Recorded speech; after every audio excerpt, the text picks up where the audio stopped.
Welcome to the Personality Couch podcast, where we discuss all things personality. I'm your host, Doc Bach, here with my co-host, Doc Fish. We are both licensed clinical psychologists in private practice, and today we're continuing our series on histrionic personality disorder.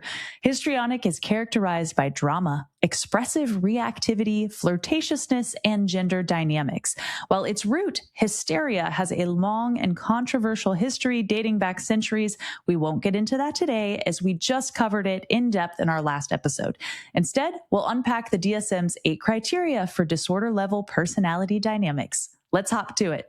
Interestingly, histrionic personality disorder wasn't always in the DSM. In 1952, the first edition of the DSM was published. Even though there was discussion of a personality related to hysteria, there was no personality disorder included. Hysteria was listed and understood to be physical or neurological symptoms without a medical basis. Now, keep in mind, those who are histrionic personalities, at least the ones that we know today, do not necessarily have obvious hysterical symptoms. Yes, and then in 1968, the DSM II did include the hysterical or histrionic personality disorder characterized by attention-seeking, seductive, traumatizing, excitable, emotionally unstable, overreactive, as well as often vain and usually dependent on others. Yes. And then in 1980, the DSM III expanded the criteria to 10 possible characteristics. So for diagnosis, one must have at least 3 criteria involving overly intense, dramatic behavior like attention-seeking, yearning for excitement, overreactivity, and/or tantrums, along with 2 criteria involving interpersonal dysfunction. Like shallowness, egocentricity, vanity, dependence, and manipulative threats of harm. Now, interestingly, this edition noted that the histrionic personality can unconsciously act out roles such as being a victim or a princess. Ooh. So you can see the female energy that's already being assigned to this name. Yes, for better or for worse. Yeah. So now there were a few notable changes in the DSM-III revision in 1987. So including the elimination of manipulative self-harm in order to differentiate histrionic personality from borderline personality. And they changed the structure of the diagnosis in this edition. So all of the criteria are now under a pattern of excessive emotionality and attention seeking, needing 4 out of 8 criteria for diagnosis. So such as seductiveness, a focus on appearance, attention seeking, seeking approval, exaggerated but shallow emotions, impressionistic speech, and a need for immediate gratification. They also noted that histrionics are usually attractive and seductive to a point of flamboyant and inappropriate action. Ooh, flamboyant and inappropriate actions. I imagine this means doing anything for attention. Yep. Yeah, even if it's like not good to do. Basically. Yes. So in 1994, the DSM IV changed the criteria requirements again, but not much. So since then, there have really been no major changes in the DSM since the 90s. So let's talk about the current criteria for histrionic personality disorder in the DSM V TR. All right. So first, the framework for histrionic personality disorder is a pervasive pattern of excessive emotionality and attention seeking, beginning by early adulthood and being present in a variety of contexts. So there are basically 2 main lifelong patterns intertwined with who the person is: excessive emotionality and attention seeking. So it doesn't just show up one day, like it's there by at least early adulthood and spans many settings like work, home, school, etc. And then, of course, there needs to be 5 out of the following 8 criteria. All right, let's start with Criterion 1. So the histrionic personality disorder is uncomfortable in situations in which he or she is not the center of attention. So when not the center of attention, they feel unappreciated and or uncomfortable. So they work hard to gain and maintain attention. They can be the life of the party, dramatic, enthusiastic, flirtatious, and seemingly open, which can definitely charm new social acquaintances, but others can have a negative reaction to those with histrionic personality disorder, especially as they get to know them, as they continue to demand attention and engage in dramatic reactions again, to gain that attention, like making up stories or creating a scene. And out of that, they can alienate friends due to their attentional demands, and they can become upset and even depressed without the attention that they seek. Right. And often there's an attention-seeking behavior within the therapy setting with the provider as well. So they may be super flattering or give gifts or just describe dramatic symptoms that are replaced each session. Yes, I have seen that. Yep. Then we have the second criterion. So its interaction with others is often characterized by inappropriate, sexually seductive or provocative behavior. And now this isn't just like one person. It's not like they have a work crush and they behave seductively and inappropriately, like only in regard to that one romantic interest. No. It is a wide range of settings and relationships. It's in social settings, work settings, professional relationships, etc. Yeah. And they actually can struggle with having healthy same-sex friendships because their manner of being seductive and provocative can seem threatening to friends' relationships. So I imagine it would be hard to have a friend that flirted with your boyfriend or came onto your girlfriend. Like, it's boundary crossing, right? And that's just inappropriate. It is. It is. And then we have Criterion 3, which is displays rapidly shifting and shallow expressions of emotion. So this one's tricky because there's not much description about it in the diagnostic feature section of the DSM-5 TR, and it kind of goes along with Criterion 6's exaggerated emotions, but we'll discuss that soon. So for this one, I think it captures the flighty jumps from emotion to emotion, which parallels other areas of life. So those with histrionic personality disorder yearn for excitement, stimulation, and like a shiny newness. They're easily bored with normal routine and even normal longer-term relationships. So they can jump from partner to partner, chasing the excitement of new relationships, and they want and pursue immediate gratification, having difficulty tolerating any delays. Yes. Yeah. So let's give an example. Like, they might be super excited and enthusiastic about starting a new job or a new project, but it doesn't last long before they maybe get bored and then they pursue a next one.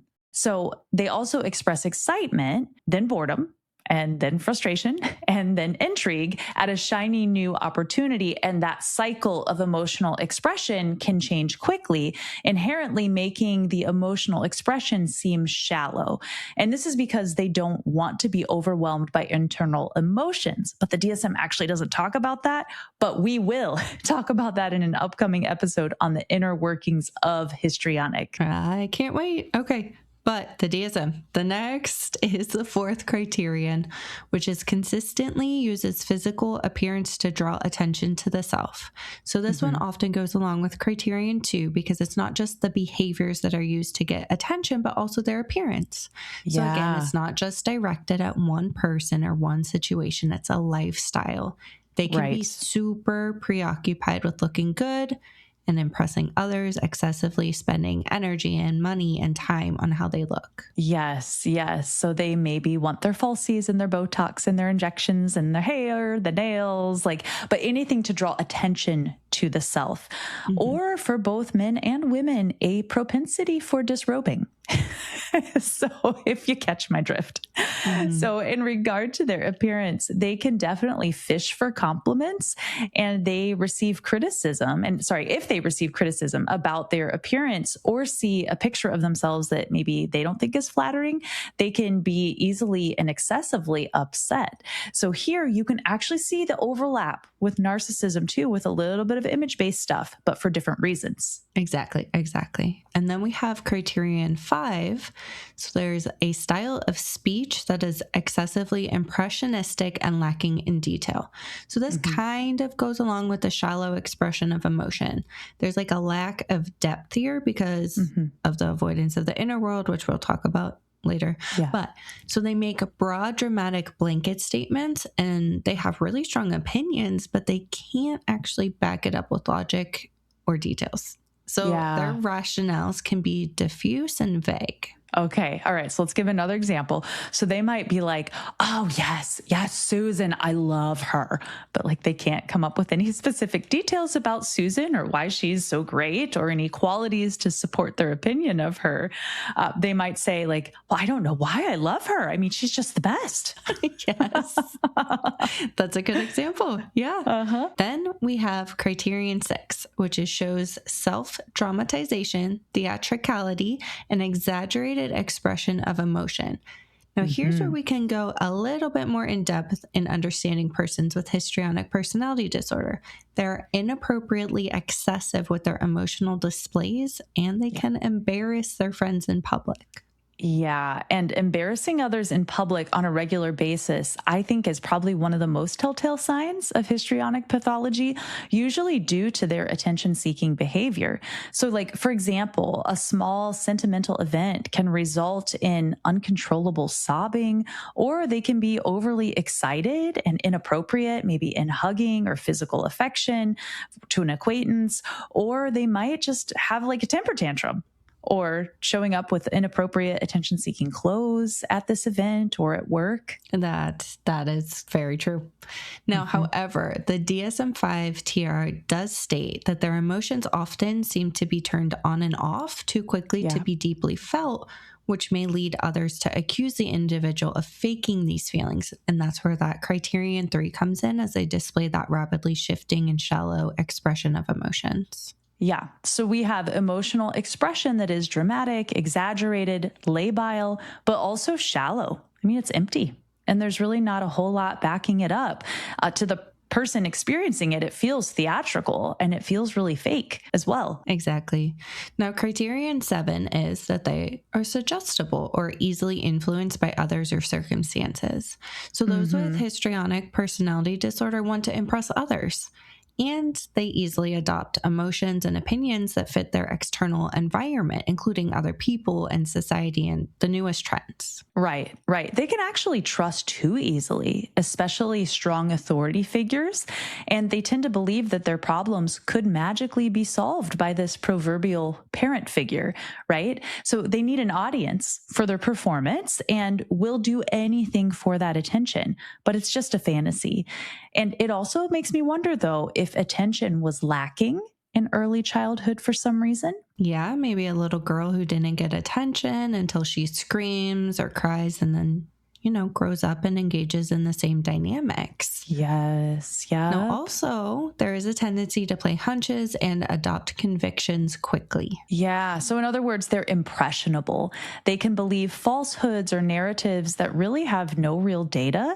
And in this way, they're almost childlike, like not just in their theatrical tantrums or cries for attention, but also in their ability to believe anything they see or hear, almost like a child who's super trusting of any and all authority figures. And there's almost a rescuer fantasy in that. Like, if I believe it, maybe I'll be rescued or saved. But with that, Doc Fish, I can't wait to get to the internal workings of this personality and the childhood that sets the stage for this theatrical personality. And I think we're going to get to that in the next episode. So don't forget to like and subscribe. You don't want to miss that one. Yes, it's going to be so fascinating and I can't wait, but the DSM. So the last criterion is Criterion 8, which is that they consider relationships to be more intimate than they actually are. So for example, they can view all of their acquaintances as the very, very dear friend, or call providers that they met like once or twice in professional settings by their first names. Yeah. Again, there's a bit of childlikeness in their tendency to call everyone their best friend. So they attach quickly, but it's a shallow attachment. Or they actually may perceive the friendship as more than it actually is, which is almost the opposite of shallow. But also, they're not attempting to feign closeness for image like a narcissist would. Like, they genuinely feel closer and attach easily in their more shallow way, but they still attach easily to others, very much like a child who's in need of attention. So it's naivete versus calculations, like in narcissism, where they're trying to climb that social ladder. Yes, definitely. Now, before we move into our thoughts, I also think it's important to note that the DSM states that Impairment in general tends to be lower in histrionic personality disorder than in many other personality disorders. However, the impairment most associated with histrionic personality disorder appears to be interpersonal in nature. Aha. I mean, this makes sense, right? Throughout the criteria that we just talked about, because they can have trouble with emotional intimacy and have, I would say, the most impairment in romantic relationships, being likely to maybe never get married or even get divorced because of their attention seeking. So I actually read somewhere, maybe it was Nancy McWilliams, that histrionic personalities are drawn to the thrill of the chase, like the attention. But there's something about being caught or committing to relationships that can actually be harder for histrionics.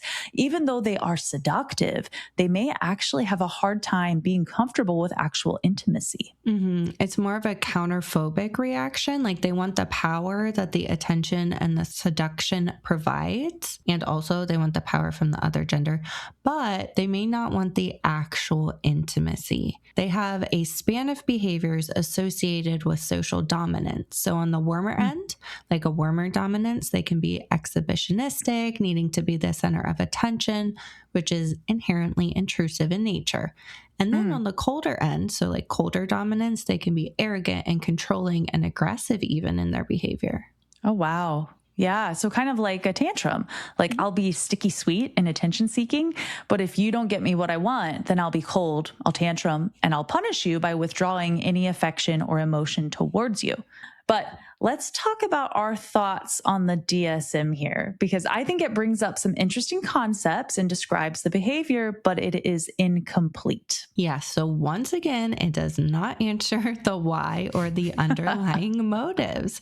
Now, it does seem to capture more than other personality disorders because it describes behavior, which makes sense for the histrionic because they do act to avoid feeling. And some of these criteria could fit narcissism, like attention seeking, impressionistic speech, emphasis on appearance, but there are different motives, like way different motives. Yeah. And then some of the criteria could be borderline or even antisocial, and it's just simply not helpful to ignore the motives underlying all these criteria. Absolutely. So the overlap with all the cluster Bs. But I agree with what you're saying. I find myself really wanting to know the why and the how. Like, how does this develop?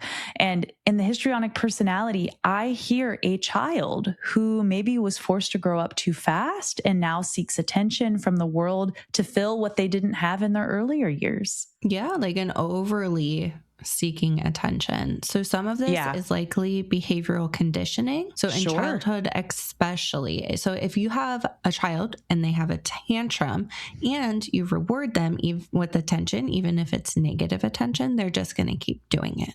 Absolutely. So I just picture, like a cold caregiver that only reacts to the tantrum when the tantrum becomes like way out of proportion, like reinforcing the likelihood that the child will tantrum the next time. Absolutely. Yeah. And I also think about like the history of hysteria and how we came to the hysterical personality. And I will put that in the show notes if you're interested in that. That is the first episode of the series. We did a deep dive into that. We don't have time to get into all of it today, but I will link that if you're interested. I do think it's a good way to kind of introduce yourself to where this personality came from. But anyway, a lot of times, in a nutshell, these so-called hysterical women were abused by their culture, by society, and by the physicians claiming to treat them.